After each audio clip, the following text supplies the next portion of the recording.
Robinson স্ট্রিটের পার্থ সেনের ব্যাপারটা অনেকেই জানেন, যারা জানেন না তাদেরকে ছোট্ট করে একটা বলে দিচ্ছি যে পার্থ সেনের বাবা হঠাৎ করে একদিন তার গায়ে আগুন লাগিয়ে আত্মহত্যা করে এবং তারপর ইনভেস্টিগেশন হয় যে কীভাবে সে এই পরিস্থিতিতে পৌঁছয় এবং investigation leads to a shocking Discovery যে পার্থ সেনের দিদিকে পার্থ সেন নিজের বাড়িতে রেখে দিয়েছে and who is not live, মারা গেছে, কঙ্কালটাকে রেখে দিয়েছে। তো পার্থ সেনকে কেন এরকম, সে এবং তার বাবা কীভাবে এই প্ল্যানিংটা করলো, তার বাবা কোনোভাবে এই সাইকটিক মাইন্ড ফ্রেমের সাথে জড়িত কিনা এবং পার্থ সেনের পাস্ট কী, সেটাই এক্সপ্লোর করছে এই ডকুমেন্টারি সিরিজটা। তো আপনার যদি ডিটেলে জানতে হয় আপনারা 6 এপিসোডের এই সিরিজটা দেখতে পারেন স্ট্রিমিং অন হইচই।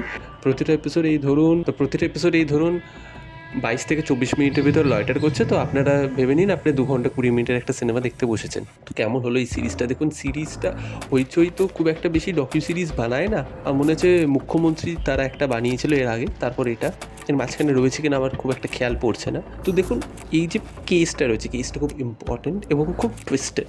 এখানে human psyche, black magic, traumatic past, misbehaviour with children's, অনেক এখানে প্লট পয়েন্টস রয়েছে এবং সেইগুলো কমলেশ্বর মুখার্জি চেষ্টা করেছে দেখানোর জন্য।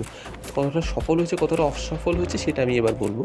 দেখুন, ভালো পয়েন্টে তো বলবো এখানে লোকনাথবাবু খুব ভালো কাজ করেছেন এবং এখানে যে ইন্টারভিউগুলো রয়েছে সেইগুলো খুব মেথডিক্যালি নেওয়া হয়েছে এবং যারা রয়েছে তারা খুব ভালোভাবে কনভে করতে পেরেছে যে তারা কী কন্ডিশানে ইনভেস্টিগেটটা করেছে, সেই সময় পার্থর মেন্টাল স্টেট কীরকম ছিল, কীভাবে সে রিয়্যাক্ট করছিল যখন ইন্টারোগেশন হচ্ছে, সে কীভাবে রেসপন্ড করছিল ইন্টারোগেশনের প্রতি, তারা কী কী ডিসকভার করেছে এবং সারাউন্ডিংয়ে কীরকম একটা এফেক্ট করেছে সেগুলো দেখিয়েছে।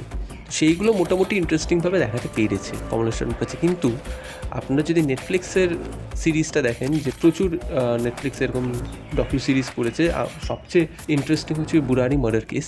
সেখানেও কিন্তু একটা ফ্যামিলির গল্প বলেছে, কেন একটা ফ্যামিলির গল্প বলছে, কিন্তু সেটা খুব হন্টিং এবং হরিফিকভাবে দেখিয়েছে। এখানে জিনিসটা অনেক বেশি টোন ডাউন করে দেওয়া হয়েছে এবং সেখানে যে হরর, যে মিসট্রিটমেন্ট, সেই যে মাইন্ড স্পেস, সেই যে ডিস্টার্বড মাইন্ড স্পেস, তার দিদা একরকম, তার মা একরকম, তার দিদি এবং তার ডায়নামিক্স একরকম, তার মা মরে যাওয়ার পর সে এবং তার বাবার কি ডায়নামিক্স ছিল যার জন্য সে দিদিকে এরকমভাবে প্রিজার্ভ করেছে, সেগুলো খুব ভালোভাবে এক্সপ্লোর করেনি এবং ইনভেস্টিগেশনটা না খুব বেশি ডিটেলেও দেখায়নি। আমার মনে আছে নেটফ্লিক্স একটা ডকুমেন্টারি করেছিল টেন্ডার সোয়েন্ডেল বলে, সেখানে কিন্তু আপনারা যাদের সাথে কনটা হয়েছে সেই মেয়েদের আপনারা মাইন্ড স্পেসটা ভালোভাবে বুঝতে পারছেন যে তারা কী খুঁজছিল, তাদের সাথে যখন কনটা হচ্ছে তারা কীভাবে রেসপন্ড করছিল, তাদের কী চিন্তাধারা ছিল। এখানে না চিন্তাধারাটা খুব বেশি এমফাসাইজ করা হয়নি যে পুলিশরা কীরকমভাবে এগোচ্ছে, কী ভাবছিল, কেন ওরা ওরকম স্টেপস নিচ্ছে।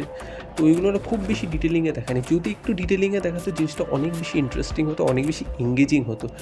কাজে কেউ যদি কেসটার প্রতি তেমনিভাবে না জানে এক্স্যাক্টলি কেসটা কীভাবে হয়েছে, তার মোটামুটি ভালো লাগবে। কিন্তু কেউ যদি বেসিক প্লটটাও জানে না, ওই বেসিক প্লটের উপরেই এই জিনিসটা ঘোরাফেরা করছে। এবং এখানে অনেকবার এরকম হয়েছে যে সেম প্লট ডিভাইস বা সেম ইনভেস্টিগেশন পয়েন্টের উপর না স্টিক করে রয়েছে, কি লয়টার করছে না, বেশি এক্সপ্লোরও করছে না।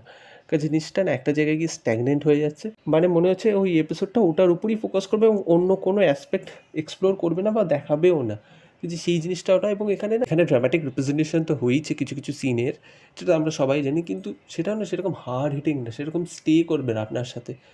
এই কিছু আমার উইকনেস তো লেগেইছে। হ্যাঁ, যারা কেসটা, আমি আগেই বলছি, যারা কেসটা একেবারে জানে না তাদের কাছে যথেষ্ট ভালো লাগবে, কিন্তু যারা যদি কেসটার জাস্ট সারফেস লেভেলেও জানে, তাদেরকে প্রচণ্ড বেশি ডিটেলস দিচ্ছে এরকমও কিন্তু সেরকম নয়। কাজে আপনাদের যদি ওরকম ভালো লাগে, আমাদের বাংলাতে ওরকম ডকিউ সিরিজ হয় না, আপনারা যদি দেখতে চান দেখতে পারেন, ইন্টারেস্টিং লাগবে।